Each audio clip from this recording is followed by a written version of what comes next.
नमस्कार मित्रांनो, मी ओंकार. आपल्या पॉडकास्टमध्ये सगळ्यांचं स्वागत. टाटा सियराच्या व्हिडिओला आपल्या उत्तम प्रतिसाद मिळाला. त्यात जे जे काही निगेटिव्ह सांगितले होते ते बऱ्याच जणांना पटले मुद्दे ते आणि बऱ्याच जणांना पटले नाहीत. ते म्हणाले बहुतेक ते टाटांचे फॅन बॉयज असावेत. ते म्हणाले टाटांनी देशासाठी एवढं केलं आहे, रतन टाटा एवढे चांगले ग्रेट माणूस आहे, तुम्ही मारुतीत चालवत असणार, तुमच्याकडे कुठली गाडी आहे? तर त्यांना मला सांगायचं आहे की आमच्याकडे कुठली गाडी आहे, चला दाखवतो तुम्हाला. तर ही आहे एक आमची गाडी, टाटा इंडिका DLG 2007चं मॉडेल आहे. हे 2007चं मॉडेल आहे, म्हणजे जवळजवळ 18 वर्ष होऊन गेली हिला. म्हणजे जे जे आता नवीन टाटाचे फॅन बॉयज झालेले, अंधभक्त झालेले आहेत ते, किंवा त्यांचे आईवडील ज्यावेळी मारुतीच्या गाड्या घेत होते, हिंडाईच्या गाड्या घेत होते, मारुती 800, आल्टो, वॅगनार, स्विफ्ट किंवा हिंडाई सेंट्रो या गाड्या घेत होतो, त्यावेळी आम्ही टाटांच्यावर विश्वास दाखवला होता. एवढंच नाही तर आमचा ट्रक व्यवसाय त्याच्या आधीपासून आम्ही टाटांच्या गाड्या वापरतोय. म्हणजे जवळजवळ 6 टाटांचे ट्रक टेम्पो आमच्याजवळ आहेत आणि टाटा इंडिका जवळजवळ 18 वर्ष चालू आहे ही गाडी. त्यामुळे असं म्हणू नये की तुम्ही कुठली गाडी वापरता. ज्यावेळी टाटांच्या विश्वास दाखवायची गरज होती त्यावेळी आम्ही किंवा आमच्यासारख्या लोकांनी दाखवलेला आहे. ही तर आहेच. त्याशिवाय आमच्या जवळच्या मित्रमंडळींकडे टाटा पंच, अल्ट्रोज आहेत, नेक्सॉन आहेत, हॅरियर आणि सफारीसुद्धा आहेत. त्यामुळे टाटा गाड्यांचा भरपूर अनुभव आम्हाला आहे. ही झाली पहिली गोष्ट, पण तो काय आजच्या व्हिडिओचा विषय नाही. व्हिडिओचा विषय आहे की कुठलीच कंपनी चांगली किंवा वाईट नसते, हेच आपण या व्हिडिओमध्ये बघणार. प्रत्येक कंपनीचं थोडक्यात आपण पॉझिटिव्ह आणि निगेटिव्ह बघणार आहे. आणि लक्षात ठेवलं, जे जे टाटा बिल्ड क्वालिटी करतायत त्यांनी लक्षात ठेवलं पाहिजे, किंवा भारतीय ब्रँड टाटा आहे म्हणून वाह करतायत तिची, त्यांनी लक्षात ठेवलं पाहिजे की नंबर 1 म्हणजे टाटा भारतीय ब्रँड आहे म्हणून ते काय आपल्याला मोफत देत नाही गाडी, की घ्या, किंवा भरघोस डिस्काउंट देत नाही, किंवा घ्या तुम्ही, आपण भारतीय सगळे म्हणून तुम्हाला 50% दरात गाडी देऊ, असं नाही ना होत. पूर्ण किंमत देऊनच आपण गाडी घेतो. टाटाची घेऊ, मारुतीची घेऊ, कुठल्याही बाकीच्या ब्रँडची घेऊ तरी पण. तर मग हे आपण लक्षात ठेवलं पाहिजे. पहिली गोष्ट की टाटा कुठल्याही प्रकारची सूट देत नाही. आणि दुसरी गोष्ट, सगळ्यात जास्त म्हणजे प्री डिलिव्हरी इन्स्पेक्शनमध्ये रिजेक्ट गाड्या होण्याचं प्रमाण टाटामध्ये सगळ्यात जास्त आहे. म्हणजे काय होतं, कंपनीनं तर चांगली पाठवलेली असते बऱ्याचदा, पण डीलर लेवलला हे गोळ करतात माणसं, किंवा डीलर लेवलला जे ड्रायव्हर असतात ते गाडीचं नुकसान करतात आणि ते डीलरला पण माहीत नसतं आणि कंपनीचा तर विषयच नसतो. आणि बऱ्याच वेळा मॅन्युफॅक्चरिंग पण डिफेक्ट असतो. ती तर एक वेगळीच डोकेदुखी ठरते. कारण सर्व्हिस सेंटरवर घेऊन गेलं तर बऱ्याच वेळी ते सर्व्हिस सेंटरवाले ते आधीच तिथं गाड्यांचं वेटिंग असतं टाटांच्या शोरूममध्ये जास्त. त्यात आणि असे काय काय छोटे मोठे इश्यूज घेऊन येणारे पण भरपूर असतात. त्यामुळे सर्व्हिस सेंटरवाले मॅन्युफॅक्चरिंग डिफेक्टवर टाकण्याचा प्रयत्न करतात शक्यतो. त्यामुळे ती पण एक डोकेदुखी ठरते. तर पहिल्यांदा काय आहे, आपल्याला प्री डिलिव्हरी इन्स्पेक्शन व्यवस्थित करूनच गाडी घेतली पाहिजे. हा झाला पहिला मुद्दा.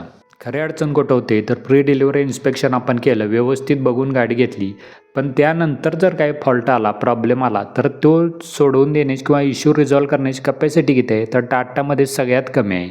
असं मानू की 100 गाड्या प्री डिलिव्हरी इन्स्पेक्शन व्यवस्थित होऊन विकल्या गेल्या तर त्यातल्या 95 ठीक चालतील आणि 5मध्ये काय तर प्रॉब्लेम येणारच. आणि जर आपण ते घेऊन गेलो सर्व्हिस सेंटरला तर त्यातले एखादाच रिझॉल्व होईल आणि 4 जण मात्र तसेच रडत बसतात. मग आता कमेंट करणारे म्हणतील आमची गाडी ही आहे, मी इतकी वर्ष टाटांची गाडी वापरतोय, मला काही इश्यू आला नाही. बरोबर आहे, तुम्ही ते 100मधल्या 95मध्ये आहे, पण ज्या 5 लोकांना खराब गाडी मिळाली किंवा प्रॉब्लेम आले त्यांचं काय, त्यांच्याबद्दलचा हा व्हिडिओ आहे. बरेच आणि ते आत्ताचे नवीन टाटाचे फॅन बॉयज आहेत, त्यांच्याकडे एकतर नेक्सॉन असते, सफारी, हॅरियर या गाड्या असतात, ज्या मुश्किलचं म्हणजे वर्षात 10 ते 15,000 किलोमीटरच्या वर जातच नाही रनिंग त्यांचं. जवळच्या जवळ इकडं तिकडं जाण्यासाठीच वापर करतात त्यांचा. ती शोपीस म्हणूनच असते गाडी खरं तर घरामध्ये. जेवढी जास्त रनिंग होईल गाडीचं तेवढे जास्त प्रॉब्लेम समोर यायला लागतात. म्हणून तर उगाच टॅक्सीवाले कशाला मारुतीला प्रेफरन्स दिला असता त्यांनी. मग हे असं आहे. तर 100मधल्या 5 टाटाच्या गाड्यात प्रॉब्लेम येतो. महिंद्राचा पण प्रॉब्लेम येतो, तसं काय नाही. महिंद्राच्या 100मधल्या 4 गाड्यांच्यामध्ये येत असेल, त्यातला एखाद दुसरा रिझॉल्व होत असेल, 2 जण अनरिझॉल्व्ड राहत असतील. तर मारुती आणि किया, ह्युंडाई वगैरे ज्या गाड्या आहेत त्या 100मधल्या जास्तीत जास्त 2 जणांनाच प्रॉब्लेम येत असतो. आणि त्यातलं पण एखादा रिझॉल्व होऊन एखादाच गाडी फॉल्टी राहत असते, हे लक्षात घेतलं पाहिजे. म्हणजे बघा, 4 फॉल्टी राहणाऱ्या गाड्या टाटांच्या कुठं आणि 1 मारुतीचे राहणार कुठं. त्यामुळे जो रिलायबिलिटी फॅक्टर आहे तो मारुती, ह्युंडाई, किया यांच्या फेवरमध्ये जास्त जातो, हे आपण लक्षात ठेवलं पाहिजे. बिल्ड क्वालिटी पण तर महत्त्वाची आहेच, टाटा तर देतच आहे, ते बरोबरच आहे. त्याबद्दल आपण अभिनंदन केलं पाहिजे टाटांचं, की त्यांनीच पहिल्यांदा बिल्ड क्वालिटीला भारतामध्ये प्रोत्साहन दिलं. त्यामुळेच आता बाकीच्या गाड्या हळूहळू आणायला लागल्यात. तरी पण मारुतीनं पण आणली बघा, विक्टोरिसला आता 5 स्टार सेफ्टी आहे किंवा डिझायर पण आली. पण बाकीच्या गाड्या अनसेफच आहेत तशा तर. किया ह्युंडाईच्या पण अनसेफच आहेत. पण त्या कुठं बाजी मारतात, ती रिलायबिलिटी म्हणजे बाबा मी गाडी घेतली आहे त्यातले इलेक्ट्रॉनिक फंक्शन जे इलेक्ट्रॉनिक फंक्शन दिले आहेत किंवा इंजिन आणि ट्रान्समिशनच्या गोष्टी आहेत, ते लॉंगर पिरियडला व्यवस्थित त्याच गतीनं आणि त्याच सुपिरियर लेवलनं काम करत राहतील. यामध्ये बाकीच्या कंपन्या बाजी मारतात. त्यामध्ये टाटा थोडीशी मागे राहते. उदाहरणार्थ फिट अँड फिनिशचा इश्यू घेतला तर आत्ता 2-4 दिवसांपूर्वीच टाटाची नवीन सफारी आणि हॅरियर लॉन्च झाली. म्हणजे हिंदीतले एक ऑटो यूट्यूबर आहेत गगन चौधरी, त्यांना आत्ता नवीन एक येणार आहे आपली टाटा सफारी आणि हॅरियर 1.5 लिटर पेट्रोल इंजिनसहित येणार आहे 2026मध्ये. त्याचं टेस्टिंग घेताना किंवा टेस्ट ड्राईव्ह घेताना काय काय इश्यूज आढळले फिट अँड फिनिश किंवा फंक्शनिंगचे. उदाहरणार्थ म्हणजे ओव्हरवेम जो असतो आणि रिव्हर्स गिअर आपण टाकला तर तो आपोआप खाली जातो आहे आणि मागच्या टायरच्या दिशेनं तो पॉईंट होतो. पण ज्यावेळी आपण परत ड्राईव्हमध्ये किंवा पहिला गिअर टाकतो त्यावेळी तो होता त्या स्थितीत परत आला पाहिजे ओव्हरवेम, पण तो येत नव्हता. तो आतल्या बाजूलाच वळत होता. म्हणजे जे आज आपण सेट केला होता ड्रायव्हरनं आधी ते न जाता तो चुकीच्या दिशेनं करत जात होता. म्हणजे याला काय म्हणायचं. तर असे छोटे छोटे इश्यू असतात.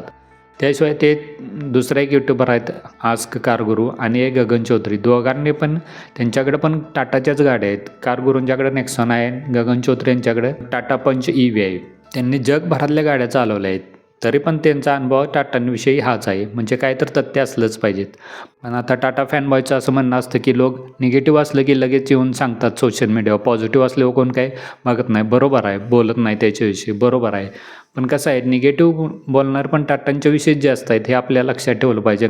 कारण टाटांच्या विषयीच निगेटिव्ह सोशल मीडियावरती जास्त पोस्ट असतात, व्हिडिओज असतात किंवा काय डीलरने घोटाळे केलेले असतात ते असतात. हे आपण लक्षात ठेवलं पाहिजे. बरेच जण असं म्हणतात की टाटा गाड्यांना ॲक्सिडेंट झाला, इतके व्हिडिओ आपण बघतो काही होत नाही. पण आपण याकडे पण लक्ष दिलं पाहिजे की टाटा गाड्यांच्यामुळेच हे ॲक्सिडेंट होत नाही आहेत ना. म्हणजे बऱ्याच ठिकाणी असं आढळून आलं आहे की ब्रेकिंग व्यवस्थित होत नाही आहे टाटा गाड्यांचं. विशेषतः नेक्सॉनचं पण ब्रेकिंग व्यवस्थित होत नाही किंवा त्याची उंची किंवा ग्राउंड क्लिअरन्स असं आहे की त्यामुळे त्या पलटी होण्याची शक्यता जास्त आहे, असे खुद्द कार एक्सपर्टसुद्धा म्हणतात. याकडे आपण लक्ष दिलं पाहिजे. तर दुसरी कंपनी आहे ती म्हणजे महिंद्राच्यामध्ये पण फिट अँड फिनिशचे इश्यू असतात. पण महिंद्राचं कसं आहे मायलेजमध्ये कॉम्प्रोमाइज करते महिंद्रा. कारण काय आहे त्यांची इंजिन्सही जास्त टॉर्क फोकस्ड आहेत, मोठी इंजिन्स आहेत. त्यामुळं जास्त टॉर्क आणि पॉवर मिळवण्यावर त्यांचा भर असतो. मायलेज काढणं हे त्यांचं ध्येय नसतं कधीच. त्यामुळे परफॉर्मन्स ओरिएंटेड त्यांच्या गाड्या असतात. त्यामुळे हे बाकी सर्व इश्यूज खपून जातात. असं नाही की त्यांच्या सर्व्हिस सेंटरवर लोक खुश आहेत म्हणून. लोक महिंद्राच्या सर्व्हिस सेंटरवर का नाखुश आहेत, कारण बोलेरो पण तिथंच येते सर्व्हिसला, EV गाड्या तिथंच येतात, रेग्युलर गाड्या पण तिथंच येतात. त्यामुळे ज्यांना लोकांना असं त्यामुळे बऱ्याच जणांना ते आवडत नाही की आमची बोलेरो पण जी कामांसाठी तर वापरली जाते ती पण तिथंच सर्व्हिसला येते आणि आमची इलेक्ट्रिक गाडी पण तिथंच सर्व्हिसला जाते 25 लाखांची, स्कॉर्पिओ तिथंच जाते 25 लाखांची आणि बोलेरो 7-8 लाखांची पण तिथंच सर्व्हिसला येते. हे पण बऱ्याच जणांना आवडत नाही. त्यामुळे पण आणि गर्दी तर असतेच नो डाऊट. त्यामुळे पण लोक महिंद्राच्या सर्व्हिसवर नाखुश आहेत थोडेसे. आणि त्यानंतरच्या कंपन्या म्हणजे त्यांना एकातच ठेवूया आपण, मारुती, किया आणि हुंडाई. मारुती पण आपली कंपनी असली तरी ती सुझुकीकडंही आपण लक्षात ठेवलं पाहिजे. त्यांची पण रॉयल्टी तिकडं जातेच. आणि त्याशिवाय किया आणि हुंडाईची पण कोरियन्सना रॉयल्टी थोडी बहुत जातेच. म्हणजे या 3 कंपन्या काय करतात, ज्या त्यांची ग्लोबल लेवलला प्रोडक्ट जातात मारुती, हुंडाई, किया यांची, त्यांची बिल्ड क्वालिटी चांगली असते. कारण युरोपियन मार्केटमध्ये गेल्या तर त्या सरकारच्या किंवा त्या देशाच्या सेफ्टी स्टँडर्डनुसार त्यांना मजबूत बिल्ड क्वालिटी द्यावीच लागते. भारतात मात्र तसं काही रूल नाही. त्यामुळे ह्या जरा सबस्टँडर्ड्स गाड्या बनवतात इथं. पण लोक काय एवढी पसंती देतात किया, मारुती आणि हुंडाईना, कारण त्या रिलायबल आहेत. इंजिनमध्ये सहसा काही प्रॉब्लेम येत नाही म्हणून तर त्या कॅबमध्ये जास्त चालतात. आता तर 5 स्टार सेफ्टीच्या पण गाड्या येत आहेत मारुतीच्या थोड्या. पण तरी पण किया आणि हुंडाई आपण अजून सेफ्टीवर त्यांचं तसं काही जास्त लक्ष नाही. म्हणजे बिल्ड क्वालिटी ओव्हरऑल म्हणा, म्हणजे ते पॅसिव्ह सेफ्टीमध्ये जे येतं त्यांच्याकडे अजिबात लक्ष नाही त्यांचं. ॲक्टिव्ह सेफ्टी मात्र 1 नंबर आहे त्यांची. म्हणजे ॲक्सिडेंट होण्यापासून वाचवण्यासाठी जे करणं आवश्यक आहे, म्हणजे एअरबॅग्सपासून जे सेफ्टी ब्रेकिंग फीचर्स आहेत ते सगळे उत्तमरित्या काम करतात. त्यांना काही अडचण येत नाही. त्यामुळे ज्यांना असं पाहिजे असतं की माझी गाडी कायम व्यवस्थित चालू राहावी, सर्व्हिस सेंटरला जाऊन उभा राहू नये, जे बिल्ड क्वालिटीशी मी कॉम्प्रोमाइज करीन एक का, पण माझी गाडीचं रनिंग एवढं नाहीच आहे, जेव्हा मी गाडी बाहेर काढेन ते व्यवस्थित चालली पाहिजे, असं ज्यांना पाहिजे असतं तेच मारुती किया आणि हुंडाईला प्रेफरन्स देतात. तर आपण ग्राहक म्हणून काय लक्षात ठेवलं पाहिजे की आपलं हित कशात आहे ते आपण बघितलं पाहिजे. कंपनी भारतीय असो किंवा नसो आपल्याला काही फरक पडत नाही त्याचा. आपल्याला व्हॅल्यू फॉर मनी गोष्ट मिळाली पाहिजे बस. कारण तसं पण सरकार आपल्याला लुटायलाच बसलेलं आहे. नाहीतर उगाच नाही की दर महिन्याला साधारणपणे 2.5 लाखांच्या वर गाड्या विकल्या जातात. म्हणजे छोट्यापासून सुरू करून ते फॉर्च्युनर लेवल 50 ते 60 लाखांच्या किमतीपर्यंतच्या, आणि लक्झुरी गाड्या विकल्या जातात त्या वेगळ्याच. म्हणजे बघा एवढं मग गाड्या कुठं जात आहेत. तर सरकारचं पण धोरण तेच असतं, आधी टॅक्स लावायचा, RTO भरपूर, इन्शुरन्सचं तर काय बोलूच नका, भरमसाठ किमती असतात इन्शुरन्सचा. आणि आता तर E20 पेट्रोलमुळे जुन्या गाड्या कशा लवकरात लवकर बाहेर काढता येतील हेच सरकारचं धोरण आहे.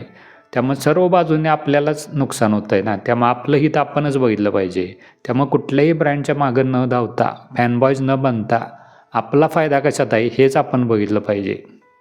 तर हाच होता आजचा व्हिडिओ. आवडला असेल तर लाईक जरूर करा आणि आपल्या चॅनेलला सबस्क्राईब पण करा. पुढच्या व्हिडिओमध्ये भेटूया. जय हिंद, वंदे मातरम.